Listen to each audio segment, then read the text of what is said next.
મુખ્યમંત્રી ભૂપેન્દ્ર પટેલે કર્યો છે મોટો નિર્ણય। રાજ્યના શિક્ષણમાં 10,700 ભરતી અંગે નિર્ણય કરવામાં આવ્યો।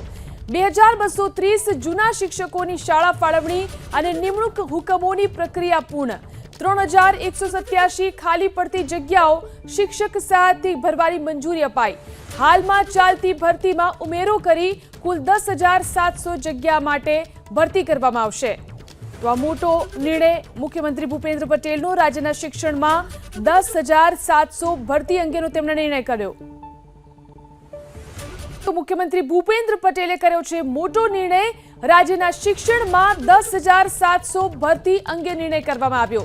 2230 જૂના શિક્ષકોની શાળા ફાળવણી અને નિમણૂક હુકમોની પ્રક્રિયા પૂર્ણ। 3187 ખાલી પડતી જગ્યાઓ શિક્ષક સહાયથી ભરવાની મંજૂરી અપાઈ। હાલમાં ચાલતી ભરતીમાં ઉમેરો કરી કુલ 10,700 જગ્યા માટે ભરતી કરવામાં આવશે। તો આ મોટો નિર્ણય મુખ્યમંત્રી ભૂપેન્દ્ર પટેલનો રાજ્યના શિક્ષણમાં 10,700 ભરતી અંગેનો તેમણે નિર્ણય કર્યો।